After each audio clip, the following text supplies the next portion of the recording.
Pagsapit ng 2018, inaasahan daw na lolobo sa mahigit 100 milyon ang mga pasahero sa NAIA. Kaya tingin ng gobyerno, panahon na raw para sa bago at mas malawak na international airport para iwas perwisyo sa mga pasahero. May news to go si Joseph Morong. Bago, mas malawak at hindi kalayuan sa Metro Manila. Yan daw ang target na lokasyon para sa itatayong bagong international airport sa bansa.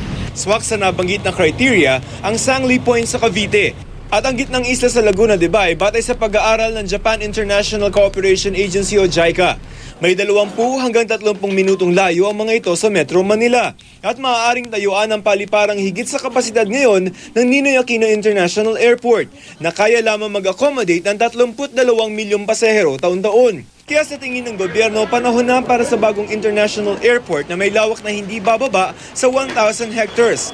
Pagsapit kasi ng taon 2018, inaasahang lumobo sa mahigit 100 milyon ang pasahero ng NAIA ayon sa JICA.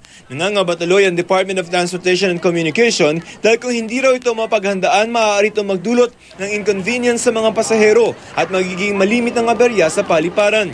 Yung NAIA nandyan nga, pero nasa capacity na yan napakarami ng pasahero. Ngayon pa lang tayo maghahabol. Dapat siguro mga 10 years ago nasimulan na yan. Siyempre pipiliin natin kung ano ba yung pinakamagandang strategiya. Isara na natin ang NAIA after siguro mga 10 years. Tapos bumuo na tayo ng isang bagong airport.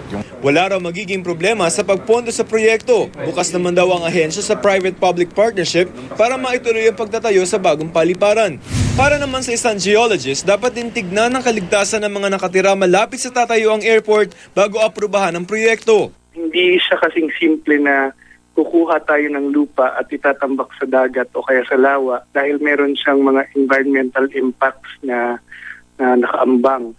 Pero ang kagandahan daw ng proyekto, matutugunan nito ang pagdami ng pasahero mula sa labas ng Metro Manila. Kung ma-develop ang Sangley Point, nandyan pa rin ang NAIA Terminal at kung mapaigting pa ang paggamit ng Clark Airport sa Pampanga, mahahati yung ating mga pasahero dito sa tatlong lugar na to.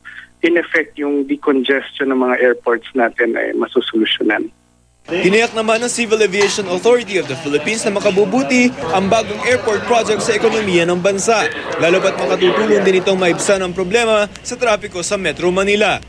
Last year, we already recommended the opening of Sangley, possibly for commercial operations. Now, the short-term plan for Sangley is to move all general aviation aircraft to Sangley, which will alleviate some of the traffic at the NAIA. Joseph Morong, GMA News.